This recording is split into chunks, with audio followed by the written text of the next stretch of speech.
విచ్చేసిన పత్రికా సోదరులకి ప్రజలందరికీ నా హృదయపూర్వకమైన నమస్కారం తెలియజేసుకుంటున్నాను. మీ అందరికీ తెలిసినట్టుగానే ఎన్డీఏ ప్రభుత్వంలోకి వచ్చి దాదాపు సంవత్సరంన్నర పాటు కాలమైంది. ఈ సంవత్సరంన్నరలో ఎన్నో చరిత్రలోనే నిలబడేలాంటి విధంగా ఈరోజు ఎన్డీఏ ప్రభుత్వం నారా చంద్రబాబు నాయుడు గారి నాయకత్వంలో నడుస్తుంది. మరి ఈరోజు ముఖ్యంగా మనం చూసుకుంటే సూపర్ 6 చూసుకుంటే సూపర్ హిట్ అయిందని చెప్పి ఈరోజు జనాలందరూ చెప్తున్నారు. ఈ సూపర్ 6లో మీరు చూసుకుంటే మహిళలు ఈరోజు ముఖ్యంగా మీరు మొదటిగా చూసుకుంటే గ్యాస్ సిలిండర్ అనే ఒక పథకం చాలా కష్టమైన పథకం ఇంప్లిమెంట్ చేయడానికి, అమల్లోకి తీసుకొని రావడానికి. ఎందుకంటే ఆ గ్యాస్ సిలిండర్ ప్రతి ఇంటికి ఇచ్చే 3 గ్యాస్ సిలిండర్లు మళ్ళీ తీసుకోవడము, మళ్ళీ ఇవ్వడము, కరెక్ట్గా టైంకి వాళ్ళకి అందజేయడం అనేది చాలా కష్టమైన టాస్క్.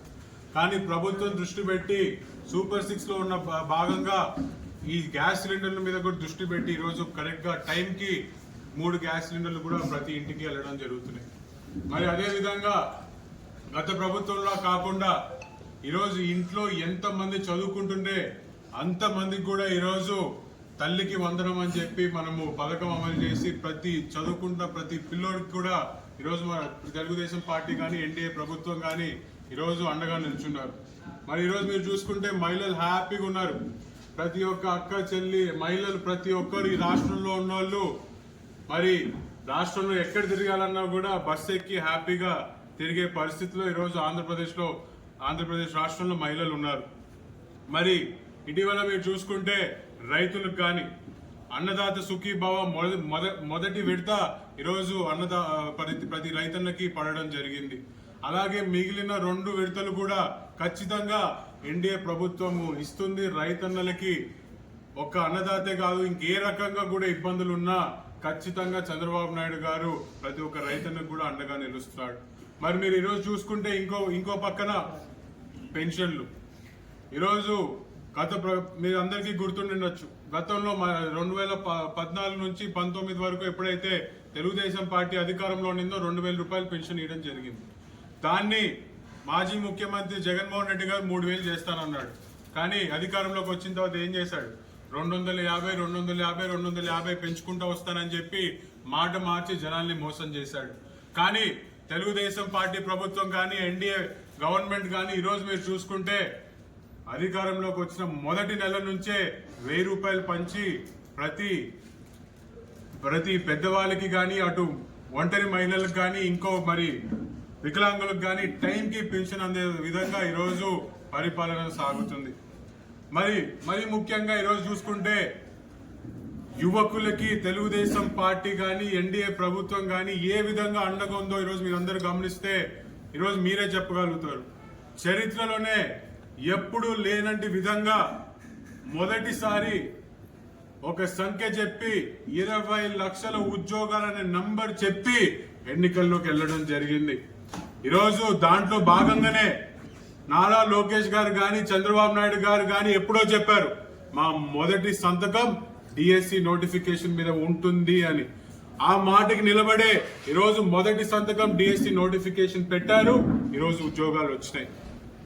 గత 5 సంవత్సరాల్లో జగన్మోహన్ రెడ్డి గారు ముఖ్యమంత్రిగా ఉన్నప్పుడు డిఎస్సి మాట ఎత్తిన దాఖలాలు కూడా లేవని చెప్పి ఒక్కసారి ప్రజలకి గుర్తు చేస్తున్నాను. ఒక్క డిఎస్సియే కాదు, ఇచ్చిన హామీని నిలబెట్టుకోవడానికి ఎంత కష్టపడుతున్నాడో నారా లోకేష్ గారు ఈరోజు కల్లారా మనం అందరం చూస్తున్నాం. గతంలో మరి మీరందరూ కూడా గుర్తుండే ఉండాలి, ఒకానొక సమయంలో కియా మోటార్స్ అనేది ఆంధ్రప్రదేశ్ రాష్ట్రానికే ఒక పెద్ద సంస్థ. అట్లాంటి ఒక ఇండస్ట్రీ 2014 నుంచి 19 మధ్యలో నేను న్యూస్ లో చదవడం జరిగింది. ఇక్కడి నుంచి తమిళనాడుకి ఎక్కడైతే వాళ్ళ సిస్టర్ కంపెనీ హుండై ఉందో అక్కడికి వెళ్ళిపోదామని చెప్పి చూసింది. కారణం ఇక్కడ ప్రభుత్వం అనేది ఎక్కడ ఈజ్ ఆఫ్ బిజినెస్ కానీ వాళ్ళకి వెసులుబాటు కానీ ఇక్కడ ఎక్కడ కల్పించట్లేదు కాబట్టి వాళ్ళు వెళ్ళిపోదామని చెప్పి. కానీ ఈ రోజు మన రాష్ట్ర పరిస్థితి ఏంటి? కర్ణాటకలో, తెలంగాణలో ఎక్కడ కూడా సంస్థలు అనేక రంగాల్లో, డిఫెన్స్ లో కానివ్వండి, ఎయిర్ ఫోర్స్ లో కానివ్వండి, ఐటీ రంగంలో కానివ్వండి, పక్క రాష్ట్రాల నుంచి ఉన్న పెట్టుబడులు తీసుకొచ్చి ఆంధ్రప్రదేశ్ రాష్ట్రంలో పెట్టాలని చెప్పి చూస్తున్నారు. తేడా ఒకసారి మీరే గమనించమని కోరుతున్నాను. ఎన్నో పెద్ద కంపెనీలు ఈరోజు మన రాష్ట్రానికి క్యూ కట్టినాయి. అటు టీసీఎస్ కానివ్వండి, అటు రిలయన్స్ ఇండస్ట్రీస్ కానివ్వండి, ఎల్జీ అయితే శ్రీ సిటీలో ఏకంగా దాని ప్రొడక్షన్ ప్లాంటే ఓపెన్ చేయడం జరుగుతుంది. ఒక్కసారి ప్రొడక్షన్ ప్లాంట్ అనేది ఓపెన్ చేస్తే ఎన్నో రకాలమైన ఉద్యోగాలు ఈరోజు మనం కలిగగలుగుతాం. అటు లేబర్ కానీ, అటు స్కిల్డ్ కానీ, అన్స్కిల్డ్ కానీ, టెక్నికల్ జాబ్స్ కానీ ఎన్నో వస్తాయో ఒకసారి ఆలోచించండి. మరి గతంలో ఇక్కడ నుంచి తరిమేయబడినటువంటి సంస్థలు జాకీ కానీ, మరి లూలు మాల్ కానీ ఈరోజు తిరిగి మళ్ళీ ఆంధ్రప్రదేశ్ రాష్ట్రానికి వస్తున్నాయంటే దానికి కారణం నారా చంద్రబాబు నాయుడు గారి విజన్. ఆ విజన్ తో చేయబడిన, ఆ విజన్ వెనుకలున్న నారా లోకేష్ గారి కష్టం అని చెప్పి కూడా నేను ఈరోజు సంపూర్ణంగా మనసారా తెలియజేసుకుంటున్నాను. మరి ఒక పక్క సంక్షేమము, ఒక పక్క అభివృద్ధి, ఒక పక్క పెట్టుబడులు, మూడు కలిపి ఈరోజు రాష్ట్రాన్ని ముందరికి తీసుకొని వెళ్లే పరిస్థితి. ప్రభుత్వ పాలన ఈ విధంగా సాగుతున్నప్పుడు ఈరోజు వైసీపీ నాయకులు ఈరోజు తప్పుడు ప్రచారాలు చేసి జనాల్ని తప్పుదావ పట్టించే పరిస్థితి. ఈరోజు ఏమంటారు, టీసీఎస్ కి ఎందుకు తక్కువ ధరలో ఈరోజు స్థలం ఇచ్చినామని చెప్పి ప్రధానంగా మాట్లాడతారు. ఈరోజు టీసీఎస్ కి మనము తక్కువ ప్రైస్ కి ల్యాండ్ ఇళ్లలో తప్పు ఏంటని నేను ప్రశ్నిస్తున్నాను. ఈరోజు కాస్త కూస్తా ల్యాండ్ ఉంటే ఏం చేసేవాళ్ళు? జగన్ గారి ప్రభుత్వం ఉండింటే దాని మీద కూడా అప్పు తీసుకొని వచ్చి మళ్ళీ డబ్బులు పంచేవాళ్ళు, లేదా దాన్ని ఒక డెడ్ అసెట్ గా పక్కన పెట్టేవాళ్ళు. ఇప్పుడు అక్కడ టీసీఎస్ రావడంతో కొన్ని వేల మంది యువకులకి మనం ఉపాధి కల్పించిన వాళ్ళం అవుతాం. కొన్ని వేల మంది యువకుల భవిష్యత్తు తీర్చిదిద్దిన వాళ్ళం మనం అవుతామని చెప్పి చేస్తున్నప్పుడు తప్పేముందని చెప్పి నేను ఈరోజు ప్రశ్నిస్తున్నాను. మరి ఈ జిల్లాలో ఒక యువకుడు ఉన్నాడు. అంటే ఈ జిల్లాలో తక్కువ, రాష్ట్రంలో ఎక్కువ తిరుగుతూ ఉంటాడు ఆయన. నిన్న కాక మొన్న ఆయన మిథున్ రెడ్డి గారిని అరెస్ట్ చేస్తే ఆయనను కలవడానికి వెళ్ళాడు. కలిసి బయటికి వచ్చి చాలా హాస్యాస్పదంగా మాట్లాడినాడు. అంటే చూసేటప్పుడు నవ్వాలనా ఏందో నాకు కూడా అర్థం కాలేదు. ఎట్లా మాట్లాడతాడంటే, మిథున్ రెడ్డి గారి ఇమేజ్ పెరిగినందుకు రేపు పొద్దున నారా లోకేష్ గారికి మిథున్ రెడ్డి అడ్డొస్తాడని చెప్పి మిథున్ రెడ్డి గారి మీద ఈరోజు అక్రమ కేసులు పెట్టామని చెప్పి నవ్వుతున్నారు. అసలు నేను నవ్వుకున్నారు జనాలందరూ, నాతో పాటు చూసిన వాళ్ళందరూ కూడా నవ్వుకున్నారు. అసలు నీ స్థాయి ఏంటని నేను ఈరోజు ప్రశ్నిస్తున్నా. నీ స్థాయి లోకేష్ అని ఇంకో నాయకుడికి కంపేర్ చేసే స్థాయి నీకుందా అని చెప్పి ఈరోజు నేను ప్రశ్నిస్తున్నాను. ఇదే సైకో పాలనలో 2014 నుంచి 24 మధ్యలో ఒక సైకో పాలన నడిచింది. కొన్ని వేల మంది తెలుగుదేశం పార్టీ కార్యకర్తల మీద అక్రమంగా కేసులు పెట్టారు. ఈ సోషల్ మీడియాలో ఒక పోస్ట్ పెట్టినందుకు ఆలగడ్డలోనే కొన్ని వందల మంది మీద కేసులు పెట్టినారు. ఈరోజు వాళ్ళ ఆస్తుల మీద పడి దోపిడీ చేస్తున్నారు. ఆయన పాదయాత్ర కదిలొస్తే అడుగు అడుగునే ఈ రకంగా ఇబ్బంది పెట్టినారు. ఈరోజు ఆ రోజు జనాలందరూ చూశారు. కొత్త జియోలు వచ్చినాయి. రాత్రికి జియోలు తీసుకొని వచ్చినారు. పాదయాత్ర జరగకుండా అడుగు అడుగున పోలీసు వాళ్ళు అడ్డుకుంటారు. కొన్ని పాదయాత్ర సమయంలోనే కొన్ని వేల మంది కార్యకర్తల మీద కేసులు. ఎన్ని కేసులు వేసినా, ఎన్ని రకాలుగా ఇబ్బందులు పెట్టినా ఈరోజు ఆ రోజు పాదయాత్ర ఆయన కదిలొచ్చాడు. మాలాంటి ఎంతో మంది కార్యకర్తల మీద కేసులు పడినా, ఆ రోజు ఇబ్బందులు పడిన ప్రతి ఒక్క తెలుగుదేశం పార్టీ కార్యకర్తకి ధైర్యం ఇచ్చే విధంగా ప్రతి అడుగు పాదయాత్ర సాగించాడు మీ సైకో పాలనలో. తన తండ్రిని వదిలేసి, బిడ్డని భార్యని వదిలేసి ఎన్ని ఇబ్బందులు పడ్డారో కల్లారా ప్రజలందరూ చూశారు. ఈరోజు ఆయన ఒక్కడు ఏకతాటిగా నిలిచినందుకు యావత్ తెలుగుదేశం పార్టీ కార్యకర్తలు ఎక్కడున్నా ఒకటే ఆయన కష్టాన్ని చూసి పనిచేశారు. అట్లాంటి నాయకుడితో ఇంకో నాయకుడిని పోల్చే అర్హత కూడా మీకు లేదని చెప్పి నేను తెలియజేస్తున్నాను. మరి ఈరోజు ఆంధ్రప్రదేశ్ ఒక స్టేట్, రైజింగ్ స్టేట్ ఆఫ్ ఇండియాగా ఉందంటే దానికి కారణం నారా లోకేష్ గారు. ఈరోజు ఎన్నో మీరు స్నానం చేయకుండా డావోస్ పోయింటారేమో, చలి ఎక్కువ ఉందని డావోస్ కి పోకుండా ఉండింటారేమో, కానీ లోకేష్ అన్న ఒక డావోస్ కే కాదు, ఎక్కడ ఆపర్చునిటీ కనిపిస్తే అక్కడికి వెళ్ళి ఈరోజు ఆంధ్రప్రదేశ్ రాష్ట్రానికి పెట్టుబడులు తీసుకొని వచ్చిన ఘనత నారా లోకేష్ గారిది.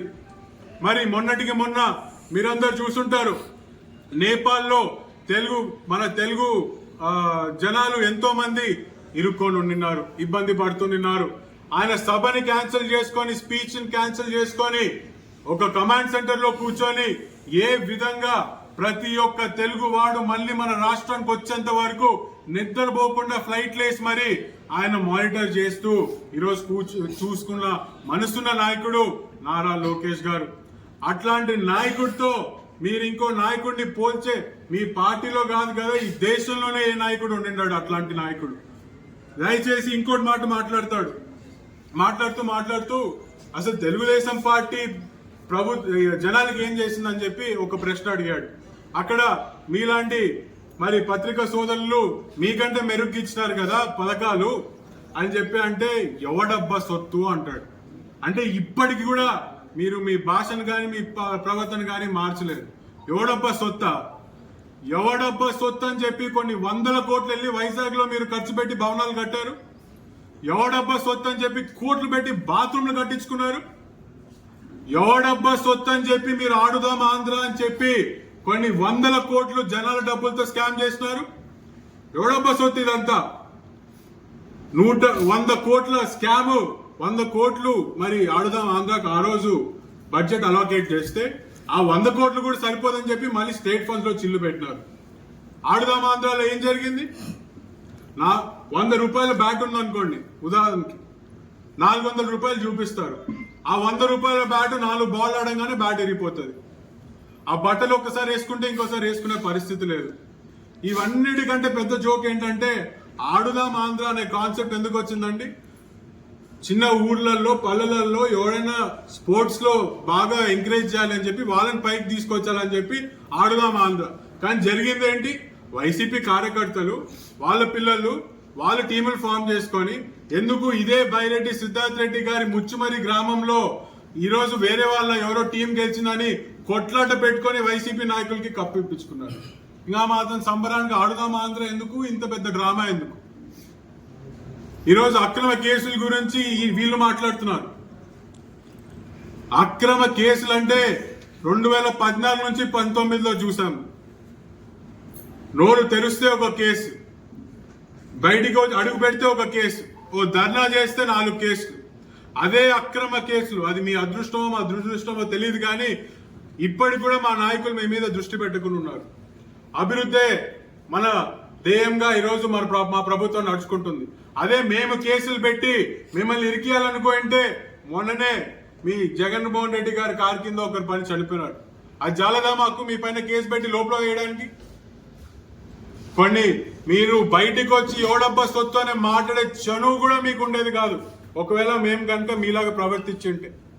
దయచేసి ఇప్పుడైనా మీరు తెలుసుకోండి, జనాలకు ఉపయోగం వచ్చే సూచనలు ఇవ్వండి. ఖచ్చితంగా ఎన్డీఏ ప్రభుత్వం కానీ లోకేష్ గారు కానీ మేము కానీ దాన్ని పాటించి ముందరికి వెళ్తాం.